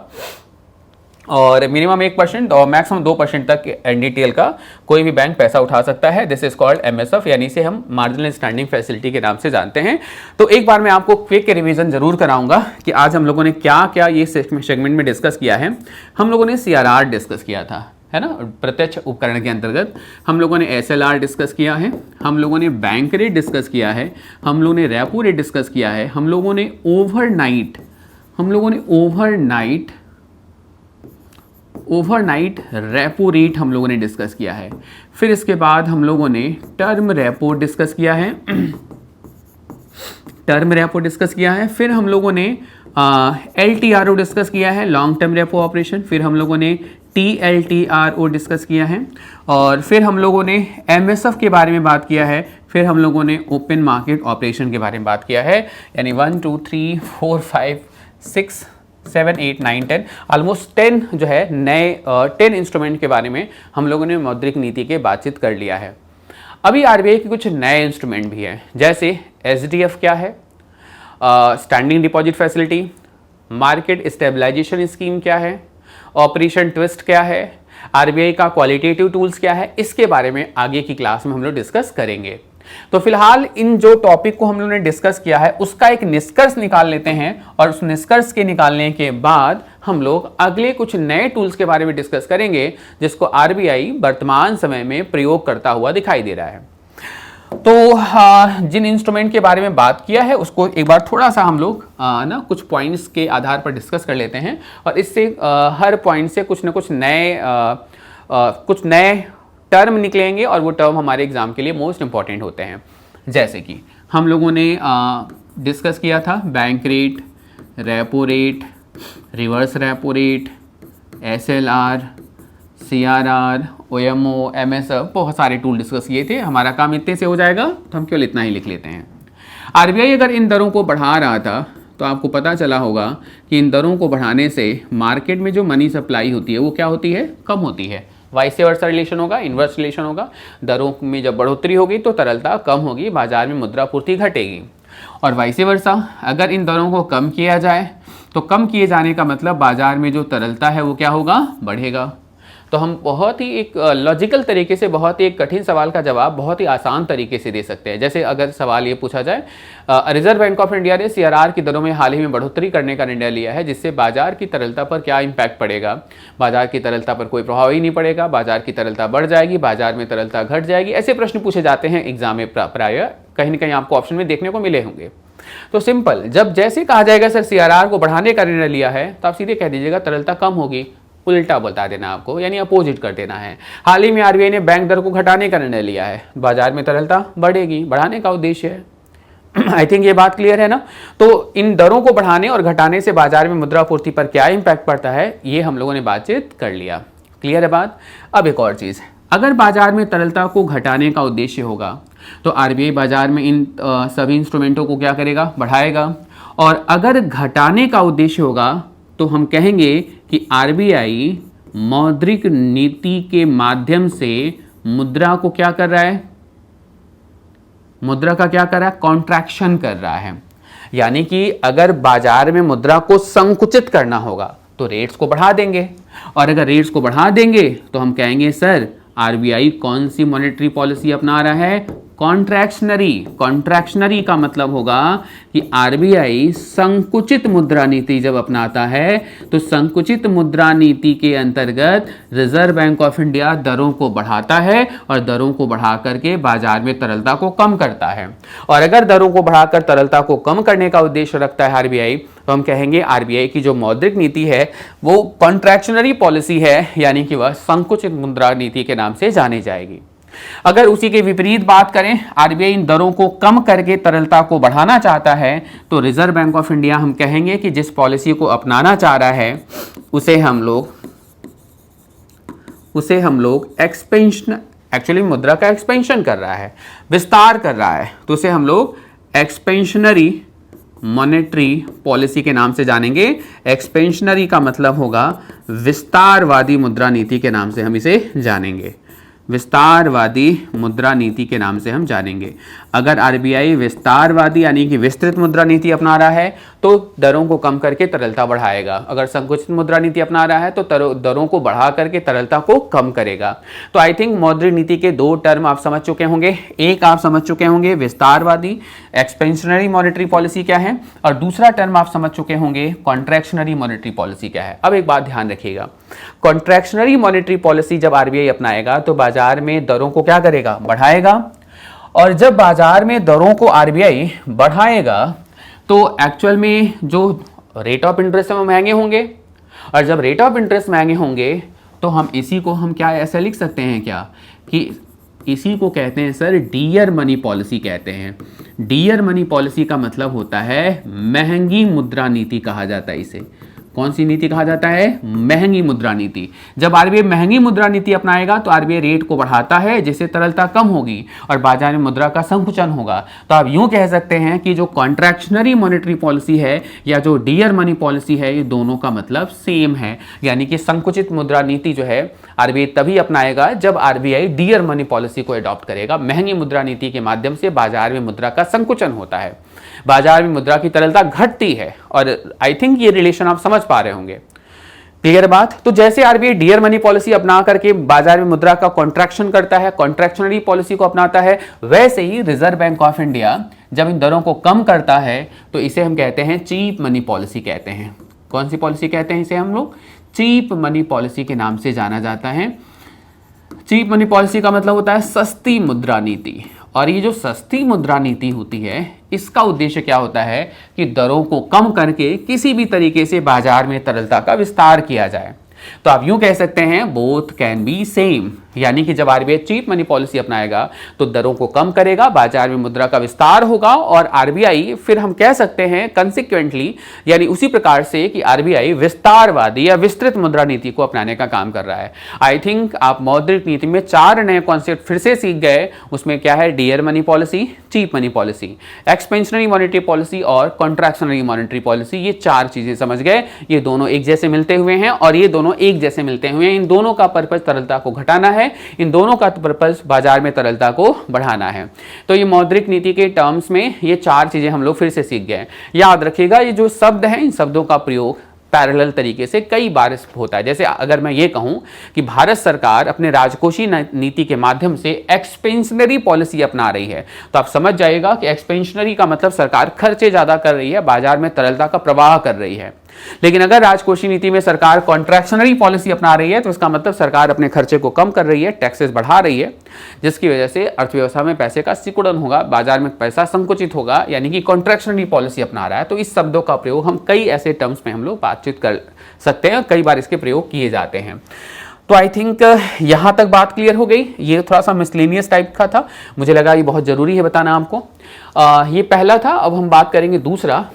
एक टर्म यूज होता है मौद्रिक नीति में, हम लोग इसके बारे में डिस्कस कर लें। और वो टर्म है कि मौद्रिक नीति में 1% को 100 बेसिस पॉइंट के नाम से जाना जाता है, बीपीएस कहते हैं।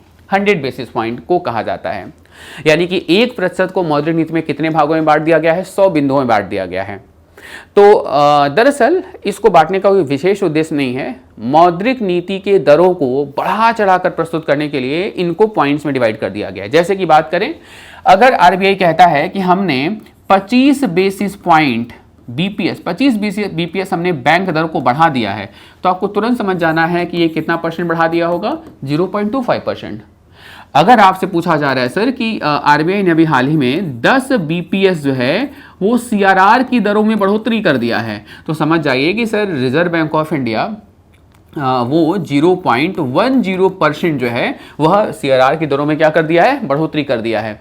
तो ऑलवेज रिमेंबर दैट कि मौद्रिक नीति में हमेशा 1% किसके कितने पॉइंट्स के बराबर होता है, 100 बेसिस पॉइंट्स के बराबर होता है।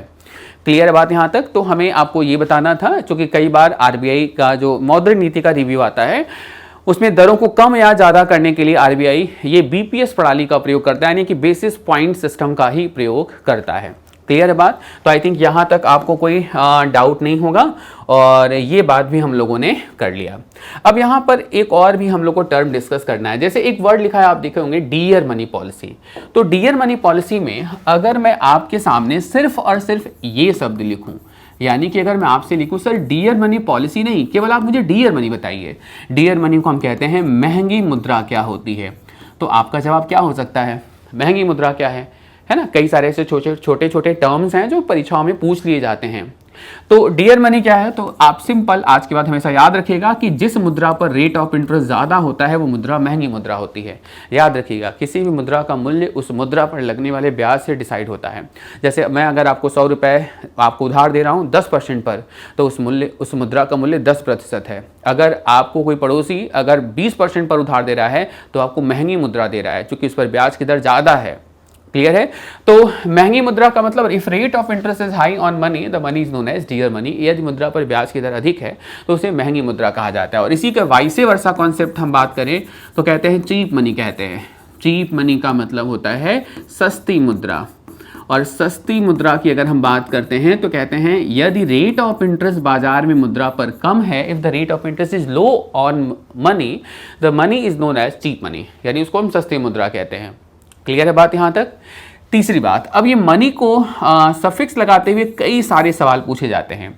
जैसे एक फिर सवाल पूछा जाता है sir what is hard money. आपको ये भी जानकारी रखनी होगी, जो रखनी चाहिए। हार्ड मनी जनरली लोग कहते हैं सर कठोर मुद्रा। तो कोई मुद्रा दरअसल कठोर नहीं होती है ना, कि वो छूने में कठोर लग रही है तो कठोर मुद्रा होगी। दरअसल आप इसको ऐसे समझ सकते हैं, एक इंग्लिश में शब्द होता है उसको हम कहते हैं हार्डली। हार्डली मतलब मुश्किल से। तो आप उस शब्द से इसको समझ सकते हैं कि सर ऐसी मुद्रा जो हार्डली फाउंडेड है। हार्डली फाउंडेड मतलब मुश्किल से जो मुद्रा मिलती है उसको हम हार्ड मनी कहते हैं, या हार्डली फाउंडेड मनी कह सकते हैं, ऐसे समझ सकते हैं आप। तो ऐसी मुद्रा जो अंतरराष्ट्रीय स्तर पर मुश्किल से मिले, तो ऑब्वियस सी बात है आप ऐसे लिख सकते हैं इसको कि अंतरराष्ट्रीय स्तर पर जिस मुद्रा की डिमांड ज़्यादा है सप्लाई से, इसमें इट मीन्स कि उसको बहुत सारे देश के लोग खरीदना चाहते हैं लेकिन उसकी आपूर्ति करने वाले देशों की संख्या कम है, तो ऐसी मुद्रा को हम क्या कहेंगे? हार्ड मनी कहेंगे या कठोर मुद्रा कहेंगे हम इसे। क्लियर है बात यहाँ तक? जैसे अगर हम एग्जांपल लेना चाहें तो हम लिख सकते हैं क्या? डॉलर। डॉलर को दुनिया के हर देश खरीदना चाहते हैं लेकिन इसकी मात्रा सीमित है और इसलिए इसकी वैल्यू फ्लक्चुएट करती रहती है, तो ये जो डॉलर होगा वो हार्ड मनी होगा। और इसी का जस्ट वाइस वर्सा बात करें हम लोग, अगर हमसे कहें नरम मुद्रा क्या है या है ना सॉफ्ट मनी क्या है, तो सॉफ्ट मनी का मतलब if the demand is less than to supply in international currency market.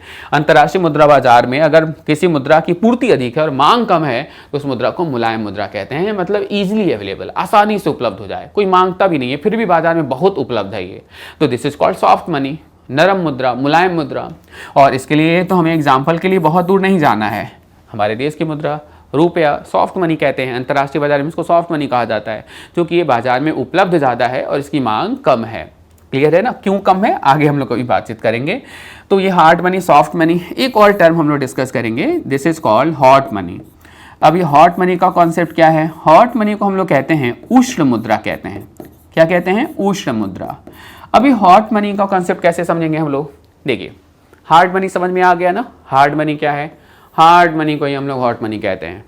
अब आप मुझे बताइए, अंतर्राष्ट्रीय बाजार में जिस मुद्रा की मांग ज़्यादा होगी और पूर्ति कम होगा, आप मुझे बताइए उसकी जो वैल्यू होगी क्या वो कभी भी कांस्टेंट रहेगी?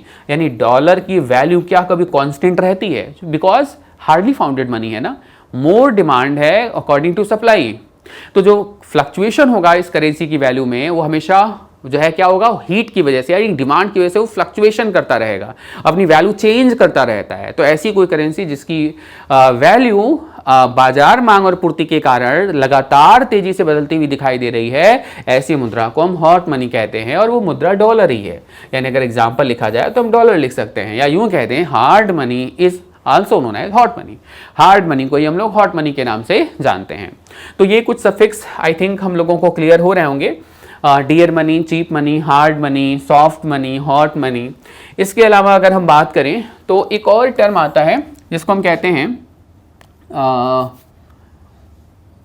एक वर्ड आता है, ये तो आई थिंक आप जानते होंगे, प्लास्टिक मनी जानते होंगे।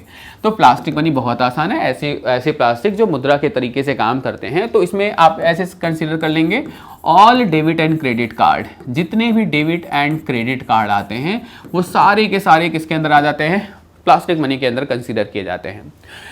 इसके अलावा अगर बात करें तो एक मुद्रा और होती है जिसको हम लोग कहते हैं नैरो मनी, नैरो मनी यानी कि संकीर्ण मुद्रा।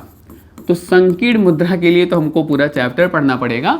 हालांकि मुद्रा को अगर मनी सप्लाई को मेजर किया जाए तो मुख्य रूप से 4 पैरामीटर होते हैं, M1, M2, M3 and M4। इसमें जो M1 होता है उसे हम क्या कहते हैं, संकीर्ण मुद्रा कहते हैं। और अगर आपसे पूछ लिया जाए कभी सर कि ब्रॉड मनी क्या है ना, विस्तृत मुद्रा क्या है, तो याद रखिएगा विस्तृत मुद्रा का मतलब M3। जो M3 होगा उसे हम विस्तृत मुद्रा के नाम से जानते हैं।